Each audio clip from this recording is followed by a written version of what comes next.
Okay, Wednesday, week 6. When you're ready.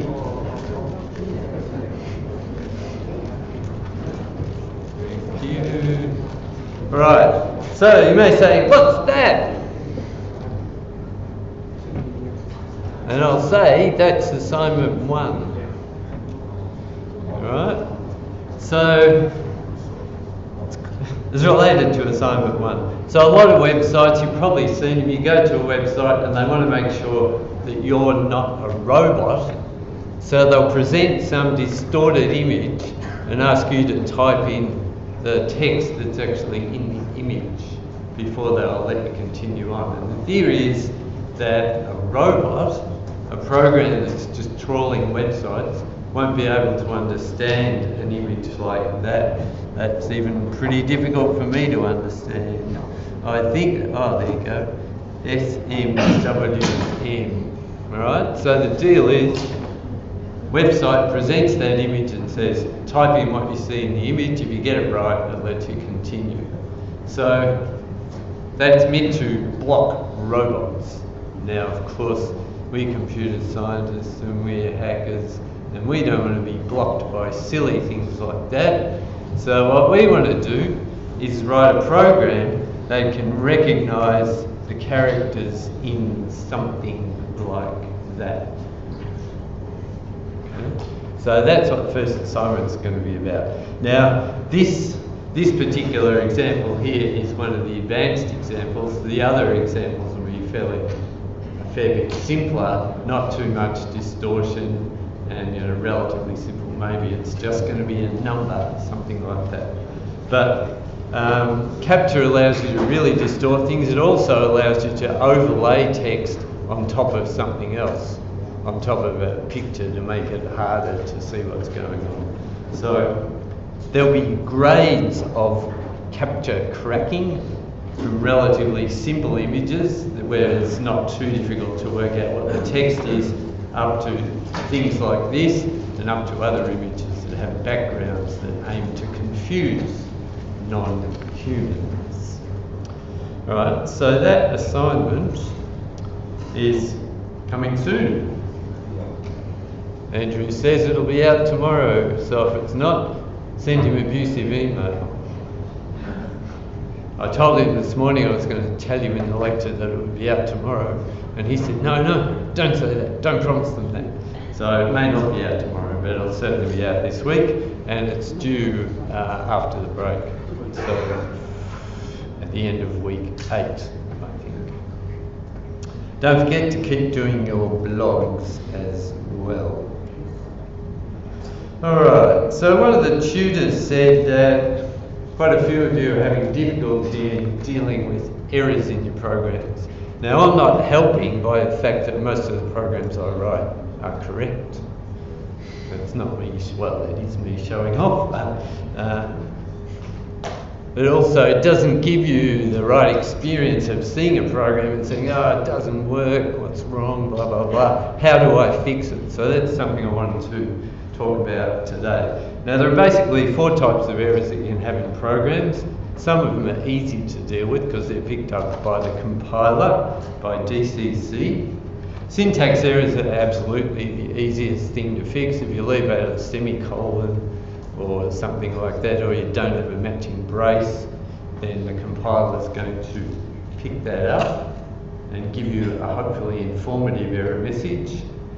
DCC has been engineered so that it tries to give you more informative error messages than you get from the raw compiler. So DCC is basically a wrapper around GCC with a bunch of extra flags and a bunch of filtering on the error messages that come out. If you're using GCC, the error messages aren't quite as friendly. So it's worth learning to interpret GCC error messages, even though you can do all of your work this semester using DCC. So syntax errors, pretty easy to fix. Missing semicolon, missing brace. Semantic errors include things like using a variable that wasn't defined. So there's nothing wrong with the syntax. So the expression of the program is correct. It's just that you've used a variable called x and you didn't define it somewhere. So that's one kind of semantic error. Another kind of semantic error we've seen examples of that last time, where I did a comparison of two arrays just by doing equals equals, and the compiler warned me that that test would always fail because those two arrays were different objects, and the equals equals test was effectively asking the question, are they the same object? And since they're not, it's always going to return the answer false, and so it's probably something that you don't want to do. Another classic semantic error is writing if x equals 5 rather than if x equals 5. Okay, so the compiler will also pick that up. What does that first thing do if I write if x equals 5? Yeah, it does an assignment to x. The value that it's assigning happens to be non-zero, so the if statement is always going to interpret that if x equals 5 as true, because the value of the expression is 5, and that's non-zero. If I was trying to test whether x was equal to 0, and I wrote if x equals 0, then the result of that, what I thought was a conditional expression, what I thought was a test on the value of x, is always going to be false, regardless of the initial value of x, and I've just changed the value of x to be 0. Okay, so what I'm talking about there is the difference between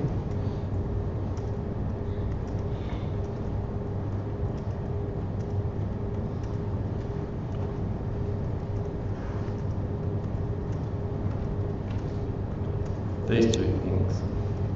Okay, that first one changes the value of x, always returns 0 as the result of that expression, and therefore never executes this. And along the way it's changed the value of x, which is probably not what you intended. This will test whether the current value stored in the variable x is equal to 0. And if it is equal to 0, then it will execute this code, otherwise it won't. Okay? So that kind of thing there, I'd call that a semantic error. It's not syntactically incorrect. That's, a legitimate C program, but it's not a correct C program, if you want to distinguish those two things. Right, so they're relatively easy to fix. The compiler tells you, I'll do some examples in a moment, it tells you about them. The next kind of error, and this is possibly the hardest kind of error to fix, is if you run the program and it runs to completion and says return exit success, and you think everything's happy, but the results that it gives you are wrong. So you ask it to compute factorial 3 and it prints 7. Right? There's clearly something not right there, because that's not the value you expected. So working out what has happened there is probably one of the trickiest aspects of fixing errors in programs. So you've really got to go back and work out exactly what the program's doing. I'll talk about that in a minute. And the final kind of error is when the program doesn't run to completion, it crashes somewhere along the way. I don't know how many of you have had a segmentation fault in your lab exercises, but that's one kind of typical error, when you get a memory addressing problem. So if you say, give me the value of A1000, and there's only 5 elements in the array, that's likely to cause some kind of memory fault and give you a runtime crash. So while you may think runtime crashes are more difficult to deal with, they're actually not, because you get a bunch of information about what the state of the program was when it crashed. And that's the critical thing about fixing runtime errors, is to try and work out what was the state of the program when the error occurred. Okay? So finding the source of the error is critical in C and D. Anyway, so let's take a look. A and B type errors, so errors that come from the compiler. As I said, they're pretty easy to fix. Read the error messages, and often you'll get a list of 100 error messages and go, oh my God, my program is absolutely horrible. There's so many things wrong with it. Standard strategy for dealing with this, just look at the first error message and fix that. And often all the other error messages go away. So the compiler can get confused if you have some various kinds of error messages and just start printing out rubbish. So look at the first error message. It will always give you a line number. Go to that line or read the error message. Go to the line number that's related that the error message is talking about and look on that line. And generally, the error message will tell you enough that you can fix the error straight away and fix it, recompile. You may get no more error messages, or you may get some more error messages, in which case do that process again. Look at the first error, read it, work out what it's telling you, go to the appropriate line number, fix it. And just keep doing that until you get no more compiler errors. Of course, the fact that you have no more compiler errors means nothing about the correctness of your program, whether it's actually going to produce the correct result or whether it's even going to run to completion. Maybe it's going to crash. Anyway, so that gets you part of the way there. Next thing to do obviously is test your program, and type C and D errors come about when you try to run the program. So these are a little bit trickier to work out what's going wrong. You need to get information about what's happening inside the program as it executes. What are the values of various important variables? How many times a particular loop is being executed?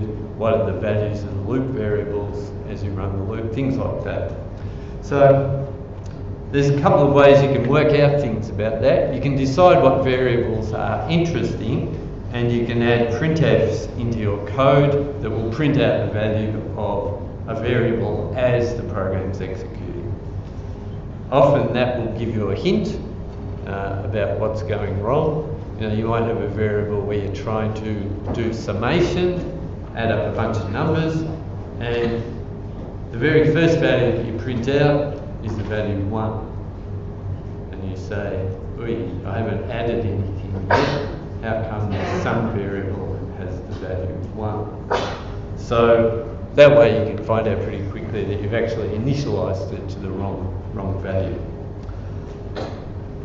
If printfs don't help, or maybe even if before you do printfs, you can use tools called debuggers. An example of a debugger is GDB, which allow you to run the program but under the control of the debugger, and to stop the program at various points and to look at the values of variables at those points. So it gives you a lot more control over how you investigate the state of the program than sticking in a bunch of printfs, because the program's just going to run and print out stuff as it goes. With the debugger, you can make it run for a while, then stop, then look at the values of variables, and if you see a variable that has an incorrect value, that'll give you a hint. You can go and look at where was that variable assigned a value, and so on. Alright, so probably worth looking at some examples rather than talking in the abstract. So I wrote yet another version of factorial. Alright, Andrew wrote the initial version, but I changed it a lot. Okay, so this one we saw already, but I've changed it a little bit. So a couple of things I did. I wrote a function that would handle the situation where the program can't run and you just want to give up and print a usage message. That's a weird kind of function in the mathematical sense, because it doesn't really have a proper signature. There's no inputs and there's no outputs. So mathematically, it doesn't make a lot of sense. Factorial makes a lot more sense. An integer goes in and an integer comes out, so that looks like a real mathematical function. What else is different here? All right, in order to deal with larger factorials, I introduced a new data type, int, so you can add qualifiers to types, and you can have ints or you can have long ints. Okay, long ints are just bigger ints, so they have a wider range of values that they can store. I could have used int there, but then I'd only be able to compute up to factorial of 12 or something before it started giving me problems. All right, so the main program is using argc and argv. Remember, argc tells you how many words are on the command line. Argv is an array of strings where the strings are the words on the command line. You always have the command itself as the first command line argument, so argc can never be less than 1. So it's always going to be 1 or greater. If I just type the name of the command and I don't give a number, then argc is going to equal 1, and I don't want that. I want a number to be supplied. So if argc is less than 2, then I'm going to give up. We'll have a look at give up in a minute, how that works. The next thing we can do, all right, you've given me a command line argument. I'm kind of hoping that it looks like a number, but maybe you typed hello, in which case I want to be able to check, and we briefly talked about this last time. So we have a to I, which will convert a string to an integer, but it doesn't really allow you to check. The only thing you can do is you can look whether the value of a to I, or the value that a to I returns, is 0. In this case, you can probably get away with doing that actually, because factorial of 0, well, it doesn't quite make sense. But what we're doing here, we're explicitly checking whether the stuff that's stored in the first command line argument actually looks like a decimal integer, and if it does, we'll store the value in the variable n. If it doesn't, then scanf will return the value 0, and then we can give up at that point as well. So the give up function, let's just look down here, basically just prints an error message and exits the program. Right, so I've mentioned exit before. It's a built-in function that says this program is finished, and that value, that the argument to exit, is the value that's going to be returned to the environment. So effectively that's like the return value from the main program, but you're actually terminating the program from inside this function. You never go back to the main program. Alright, we've seen printf plenty of times before. fprintf is just a version of printf that where you name the stream that you're writing to. So I've said that we've got 3 standard streams that any C program has access to: stdin, standard input; stdout, standard output; and stderr, which is the standard error output. So you've got 2 output streams, one of which is typically used for writing error messages, the other one is used for writing normal output. So basically this is just a printf to this special stream. You know, if you really don't want to use stder, then you could equally well write the line like that. So it's just writing to a different place, but it happens to be connected to the terminal, so you're going to get the same overall effect. So it prints out a usage message. Notice that one thing it does, it takes the name of the command and inserts the name of the command as a string into the output message. So the CNS is the formatting flag for strings. Alright, so that's printf. The factorial function, it's the recursive version that we've used that we used before. The only difference is that I've changed the input type to longint and the output type to longint. That might be inconsistent with what I mentioned up above. No, it's not. Actually, I want to put some errors into this program so we can look at fixing errors. Alright, so I'll give a type that's different up here to what's down here just to see if it complains. Alright, so that's my factorial program, and I didn't have a correct version compiler, but you know what it's supposed to do.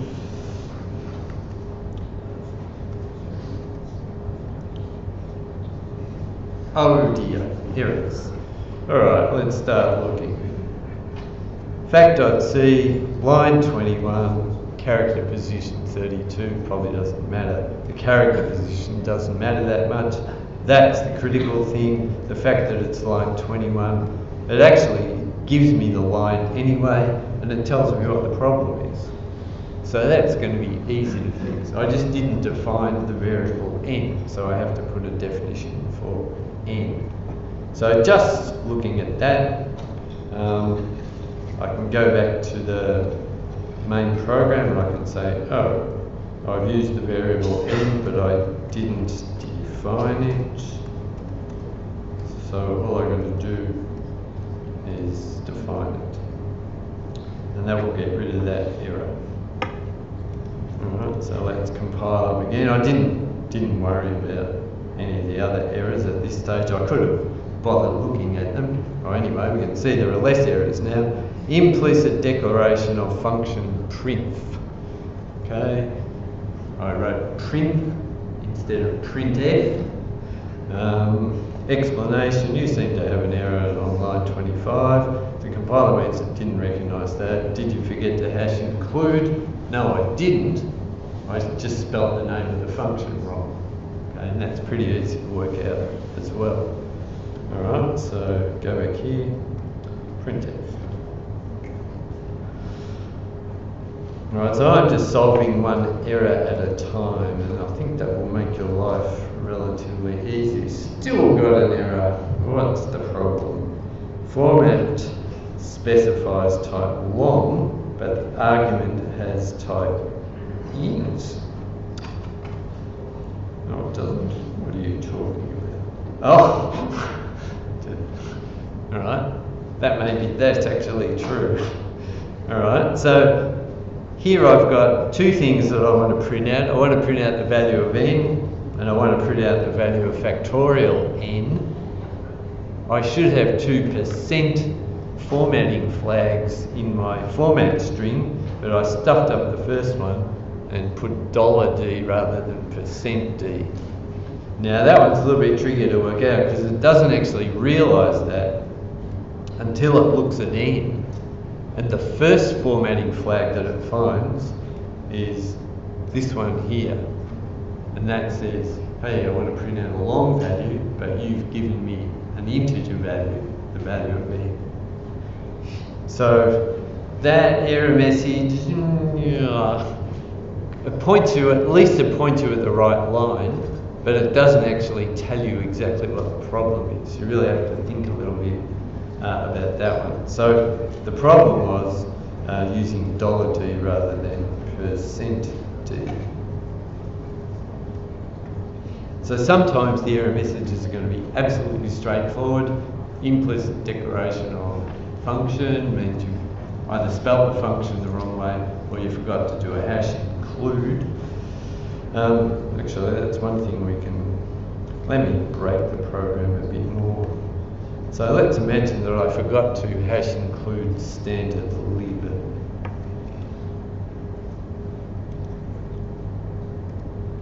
Let's see what happens when we compile. Alright, use of undeclared identifier exit success. Make sure you declare it. Here you're meant to, the fact that it's saying exit success is undefined, you now know that exit success is actually defined in standard lib.h. So straight away you go and check, oh, did I hash include standard lib.h? And obviously I just commented it out. So putting it back in will make that error go away. But I've still got an error. Line 29, conflicting types for factorial. Okay, so the deal here is up the top of the file, I declared I gave a signature for the factorial function, and I said factorial is a function that takes an int value and returns a long int value. Now what I've said here is down where I've declared on line 29, I've said factorial is a function that takes a long int value. Okay, so you really got to look at these two messages together. Fact 29 is where it's line 29 is where it's realised that there's been a mistake.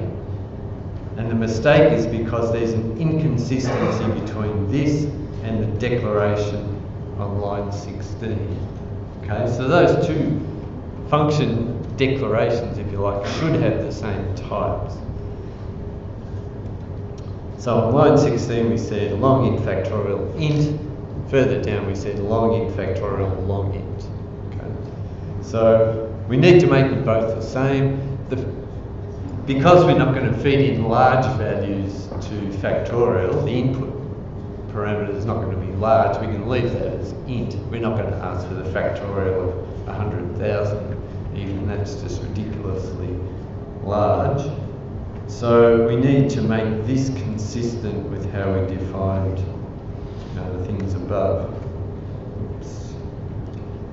All right, so now this function declaration here is the same as that function declaration there. So everything's consistent. Hopefully the program will be a bit happier.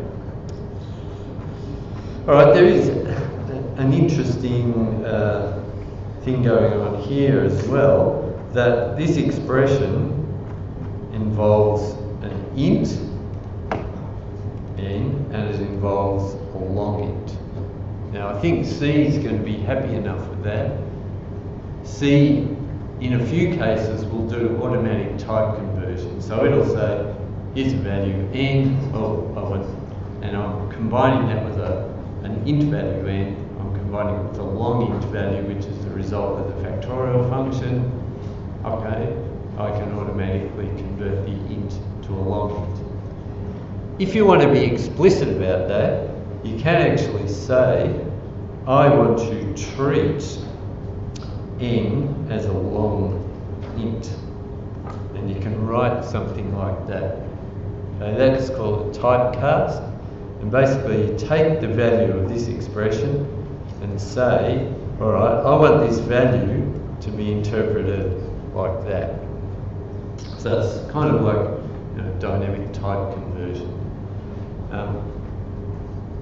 The compiler will do that automatically, so you don't need to do it, but if you want to be explicit about it, you can do it that way. And maybe this kind of type conversion, explicit type conversion, is useful in some other context. But generally, the C compiler will do appropriate conversions when it needs to. And that reminds me, let's compile that up and I'll talk about it.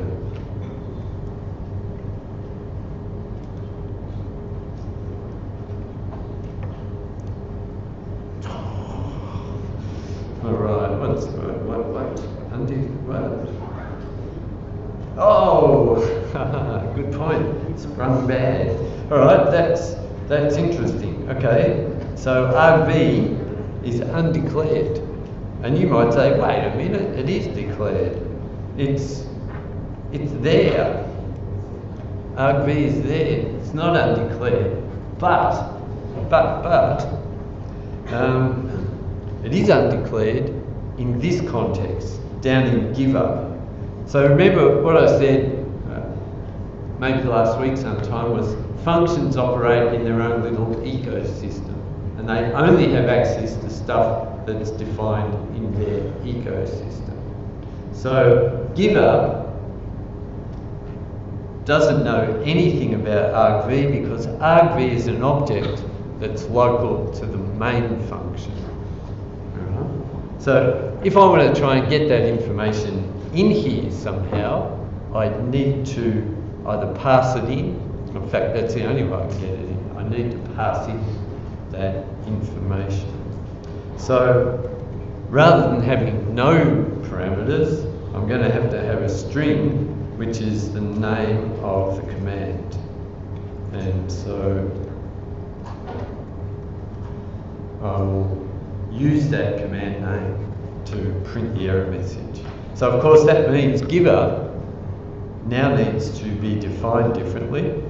It takes a string as an input parameter, and I'll write that as string. It doesn't return anything, so void as a return type is still fine. And here I need to give it an argument. So what string do I want? I want the string that contains the command name, and that's argv0. And annoyingly, I guess I'll be nice. I was writing the statement controlled by the if on the same line, but I'm still not going to add the braces because they just add extra text. Now, if you think about that, what I could actually do here is I could say, if argv0, then do that. Otherwise, try to do a scanf. If that also fails, then give up as well. Yeah. Why different braces? Why what? Oh, because I'm lazy. All right. I'll type them if you want. Does it make a difference in life? No, it makes absolutely no difference. Is it because it's programmed automatically? It's not quite. It's because the if controls a single statement. And effectively what braces do, they say it doesn't matter how many things are in between braces, treat it as a single thing. So that's all that they're really doing. And especially for something like this where where there's only one thing to do, which is give up. Right, so I could write it like that. An alternative would be to combine those two expressions. Either if so the condition that I'm interested in, if argc is less than 2, or if the argument is not a number, then I want to give up. So what I could actually do is this.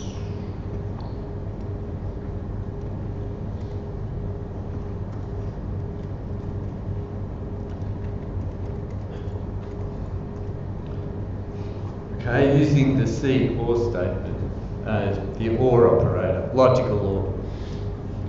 Okay, so either if I don't have enough arguments, or if the argument I do have is not a valid number, then I want to give up. So writing it like that kind of makes sense. It also saves a couple of lines of code. All right, questions on that? There are bound to be some. Yeah. Why are there two S's on the scanf? Yeah. Because this is if I just write scanf, it reads from the standard input stream. So that's where it gets its characters that it tries to convert to a number. If I use scanf understands that I want to read from a string that's stored in memory. Okay, so there's three variations of scanf. There's plain scanf. I'll actually just stick this stuff in notes.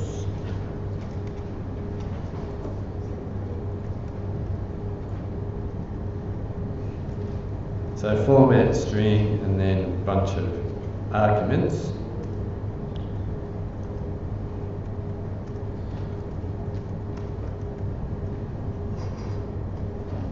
Which I talked about last week, where you give a string and then the format string and then the arguments.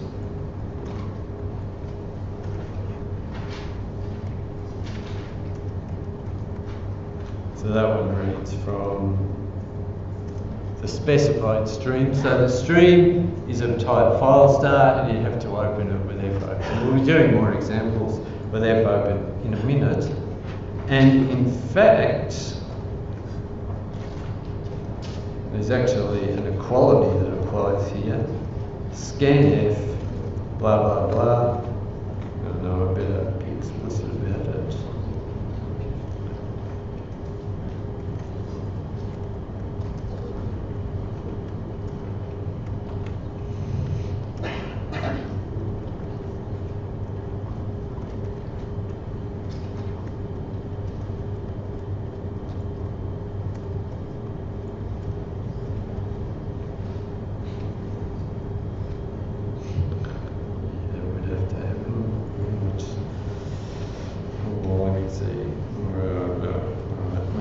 Get rid of some spaces so it doesn't lap.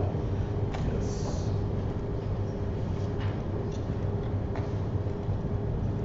So that statement there is true always. So writing scanf is the same as writing fscanf from the standard input. Alright, so it's just a special case of fscanf. In fact, scanf is a little bit different. Give it a string, a format, and then the args. And so rather than reading from a string, a file string, it reads from a string buffer. So it just scans through the string buffer, character by character, just as it would scan through a file, character by character, and does the conversion using the formatting string. And then stores the results in whatever arguments you supply.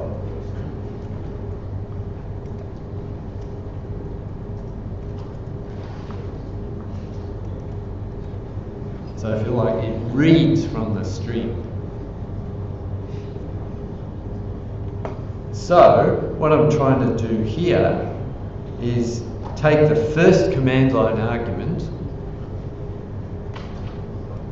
scan it, try to interpret its contents as a decimal integer and store the value of that integer into the variable n. Okay, is that clear enough?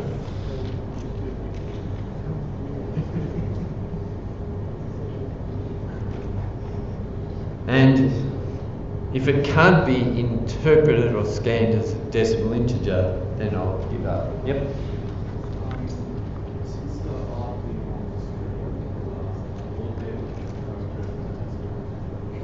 We'll be able to interpret it as if it. You could do, yeah. I mean, you could do A to I. The thing with A to I is if the thing that you're converting from a string to an integer is not is not a sequence of digits, A to I just returns 0. But it will also return 0 if the string was actually the digit 0. So there's a bit of ambiguity there. Scanf is completely unambiguous. You're saying, here's a string, I want to interpret it as a decimal integer, so it has to look like a sequence of digits, and if it doesn't, I'm going to return the value 0. Yeah. It's exactly the same as scanf, it's just that it's getting it from a different place. Rather than getting it from a file, it gets it from a string buffer. There's one other slight subtlety that I wanted to mention here. By the time I reach this point, I'm assuming that we actually have an argv1. But here I've actually made a test whether we have an argv1. If this logical formula here was interpreted in the normal way that we interpret it, I would evaluate this and say if argc is 0 less than 2, and then I would evaluate this part of the formula. So I'll put it in parentheses to make it clear that there are 2 bits, what the 2 bits are. If I had to evaluate both of them, I'd have a problem in the case where argc was equal to 1, because this scanf here assumes that we're dealing with the second component of argv.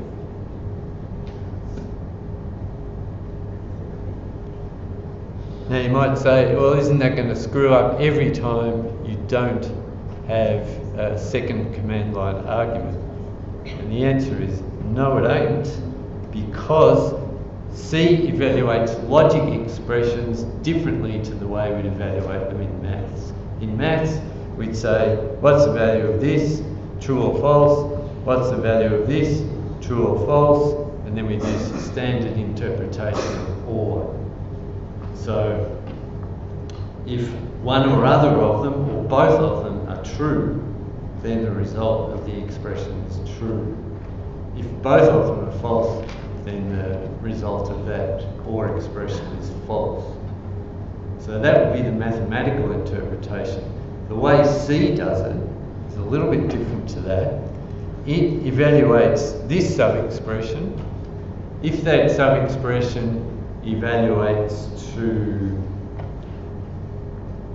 false, then it stops. It doesn't bother evaluating the second sub-expression.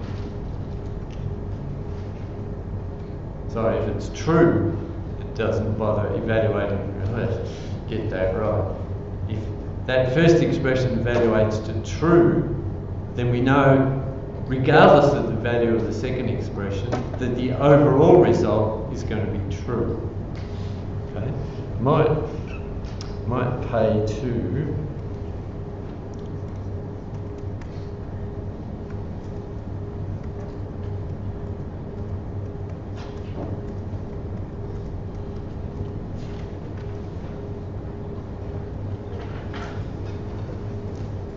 write it out a bit simpler. So you've got to imagine that A, B, C and D are all Boolean expressions. So they're a test, or argc less than 2, or they're called a scanf, or something like that. There's some kind of expression that returns a true-false result. So the way C interprets these kind of things, it will evaluate A. If A evaluates to true, then the result of this whole expression is always going to be true, because at least one of the sub-expressions is true. So as soon as it gets an evaluation of true, it doesn't bother evaluating anything else. Which, good idea that it saves time. Especially, if B, C and D were very complex expressions to evaluate and A was a simple expression to evaluate, well, the fact that you've evaluated it and discovered it's true means you can save your time evaluating these complicated expressions. But you're not losing out on the meaning of logical OR. So if any of these expressions evaluates to true, the overall result should be true. If the first one evaluates to true, why do I need to look at the others? So that's the way C works. If A evaluates to false, well, I'm not sure. I'll need to look at the next one. And if that evaluates to true, fine, the whole thing is true. If that evaluates to false, then I need to look at the next one. And if that evaluates to false, I need to look at the next one. And if D evaluates to false, then I know that all of the sub-expressions evaluate to false, so the overall expression evaluates to false. Even if A, B and C were false, if D was true, then the overall expression would be true. And logical AND has a similar kind of interpretation. So if you think about it, it's probably easy to start with just two things. Imagine I've just got A and B. Okay? In maths, if I evaluate A and then I evaluate B, and I want to work out whether the logical AND of those two things is true or false, if A is true and B is true, then A and B is true. If A is true and B is false, then A and B is false. If A is false and B is true, A and B is false. If A is false and B is false, A and B is false. So as soon as I know that A is false, I know that the value of A and B is going to be false. So I evaluate this first expression. If it evaluates to false, then I don't bother evaluating the rest. If that evaluates to true, then I need to check B. If B evaluates to true, then I need to check C. If C evaluates to true, then I need to check D. And if D evaluates to true, then everything evaluates to true and the whole expression is true. So the way C determines the truth or falsehood of a logical expression like this is different to the way that you typically think about it in maths. In maths, you evaluate all of the sub-expressions and use a truth table for however many sub-expressions you've got to work out whether the result is true or false. Similarly for AND. But C doesn't. It just evaluates enough to be able to work out whether the overall expression is going to be true or false, and then it stops. So, what does that mean in our context here? As soon as I work out that there are less than 2 arguments, I'm not going to bother doing this. So I'm never going to evaluate this expression unless argc is at least equal to 2, which means there must be an argv of 1. Okay? So that's a bit of subtlety in writing things like that. If you don't like that, go back to what I had before.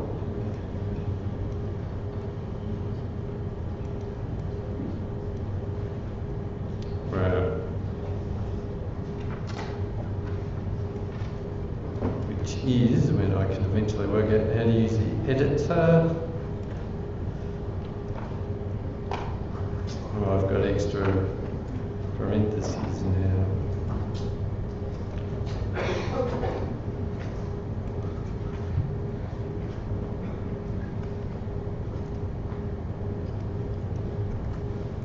So I could write it like that as well.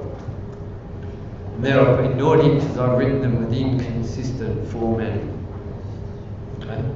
So I need an extra parenthesis there. So if argc is less than 2, I give up. Otherwise, I check whether argv1 looks like a number, and if it doesn't, then I give up. So you end up with the same effect as what I had with the logical OR. That kind of evaluation of OR and AND is known as short circuit evaluation, so you may come across that term. In any case, I guess by now you're saying, does this thing actually work after all that effort? At least it compiles. That doesn't mean it works. Well, that's factorial 4. What's that going to be? Got to know what the answer is going to be to know whether the test succeeds. Huh? Should be, by my interpretation, 24. 4 times 3 times 2 times 1. And hooray, it's 24. Good. Let's try 5, 120, that's correct. 6 is 720, because you just multiply that by 6. Let's go to 10, we're starting to get big. Let's go to 11, we're getting even bigger. Let's go to 12, we're getting even bigger. Let's go to 13. Oh no, what?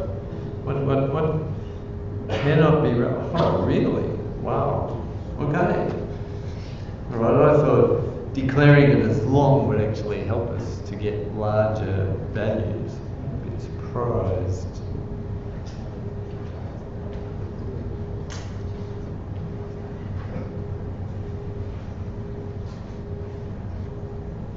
Okay, in any case, this is good because it shows an example of a runtime error.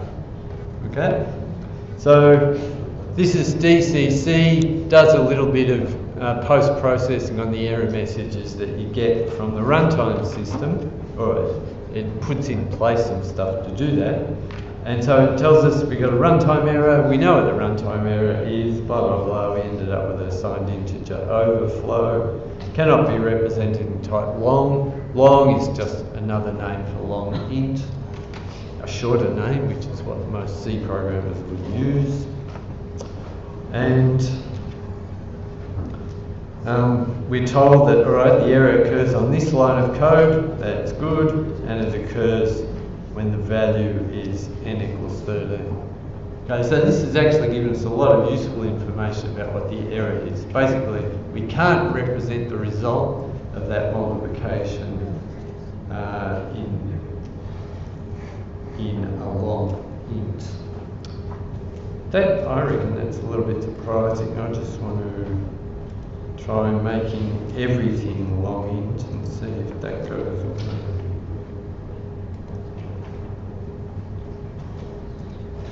But I may be totally wrong, so I don't need that anymore. So everything in the system is now a long int.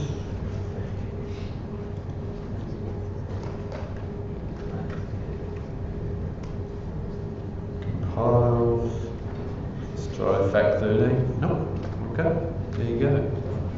So long int can't represent that particular value there. So it's a runtime error. Nothing the compiler is going to pick up, but DCC gives you some useful information. Let's just see if I compile it with just plain old GCC, what kind of information we get. Good. So, which would you prefer? Would you prefer to be told that you had a runtime error?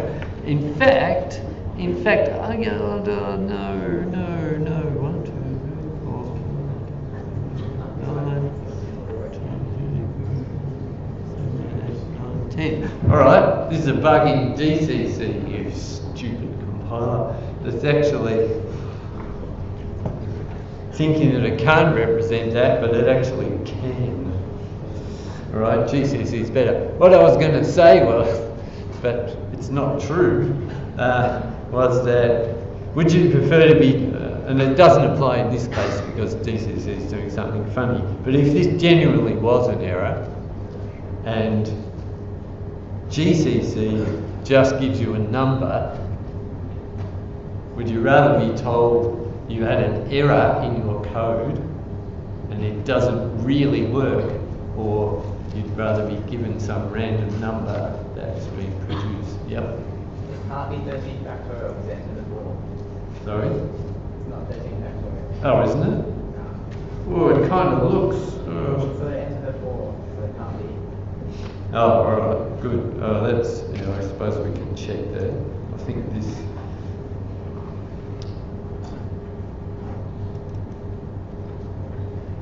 It ends in a 4. Yeah. Oh.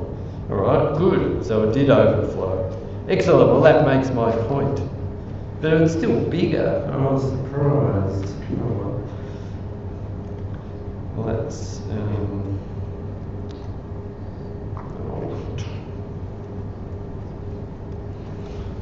type it all in.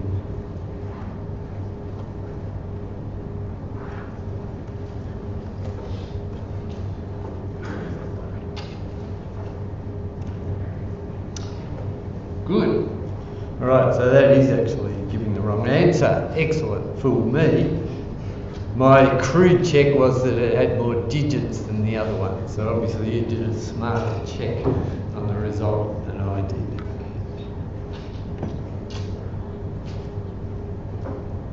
Oh, what happened there? Alright, so that was kind of my point about decent. Why do I keep doing that? Alright, so would you rather be told that your program has an error, or would you rather be given a number which it isn't clear at first glance that it is actually an error? So DCC is doing a fair bit of work for you and helping you a lot. if you're running GCC at home, it's quite possible that your program will run, it will produce some results, and then you bring it in here and you run it under DCC and you get told, no, you had an error that GCC wasn't telling you about. Alright, that will do for the first hour. Let's have a break and talk about other stuff.